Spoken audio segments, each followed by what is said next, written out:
One big takeaway I got from the pandemic was that not all learning has to happen in person. In fact, the educational experience is often better when conducted entirely online. We learned that in higher education, we learned that in private test prep, but the American Bar Association has been rather stubborn in granting ABA accreditation to fully online law schools. It's now been nearly 4 years since the start of the pandemic, and the ABA still hasn't offered full accreditation to fully online law schools, but that may change. A recent article in Reuters titled "Online Law Schools Could Win ABA Blessing in Major Policy Shift" lays out the fact that the American Bar Association's, quote, legal education arm is considering extending accreditation to fully online law schools, marking a major shift from its long-standing prioritization of in-person teaching. They are now in their comment period where they are gathering public comments to consider both for and against the proposal. Currently, a law school has to have a physical location to receive ABA accreditation.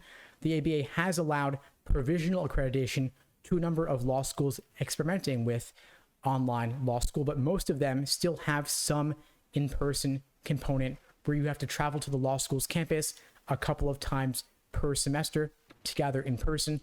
Obviously, that can be a big burden if you have family, if you have kids, if you're working.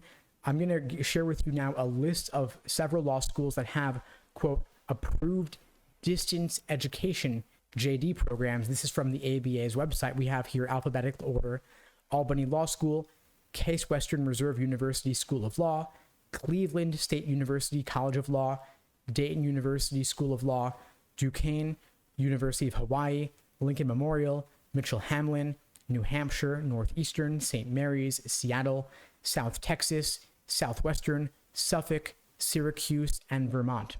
Now, some of these are hybrid programs, some are fully online. Notably, Mitchell Hamlin was one of the first to offer a remote program. They actually have their famous prison to law pipeline where you can attend law school from within prison remotely.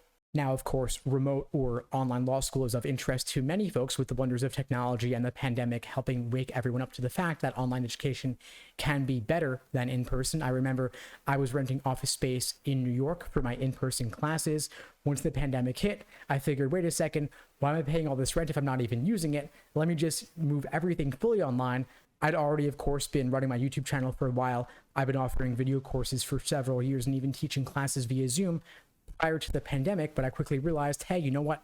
Save people commute time, reach more students from around the world, not even just within the US, or certainly not just within New York City. And so I don't see any reason to go back. I'm glad the ABA is realizing this as well, as so many law students and law schools have as well. Another benefit of these online programs is that they're often cheaper than the traditional in-person programs. The article here says annual tuition for Purdue's part-time online JD program is about $13,500. That's $13,500 per year. In contrast, law school tuitions are oftentimes $40,000 to $50,000 per year or more. Columbia Law notably is over $70,000 per year in tuition. I would, of course, if you are looking to go online, consider a law school that is cheaper online than in person. Save yourself some money. Unfortunately, Southwestern's fully online JD program costs the same as the in-person JD program, approximately $40,000 per year, and that's just for part-time. So if you're going online, I recommend checking out the cheaper options. There is a wide variety of price points, and why not save some money if you can?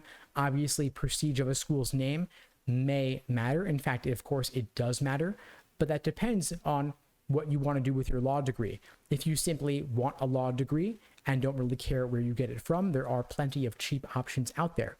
If you are, of course, looking for another way to reduce the cost of your law school tuition, one way you can do that, aside from going online or going part-time, is to get the highest LSAT score possible.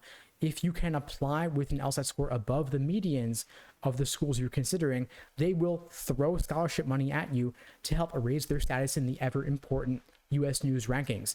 If you've been studying for the LSAT out of books and it's just not cutting it for you, or your current prep course or tutor isn't working, I'd be happy to share with you more about what we offer at LSAT Unplugged. We have live online classes via Zoom, on-demand video courses, small group coaching, and one-on-one coaching.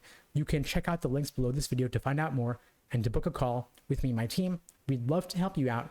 And I'm personally looking for a couple of students aiming to score 170 or above on the LSAT in the next 3 to 6 months.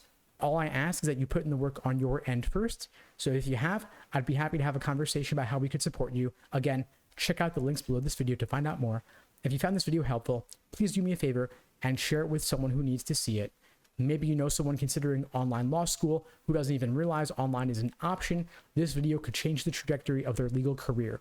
In the meantime, I wish you all the best and take care.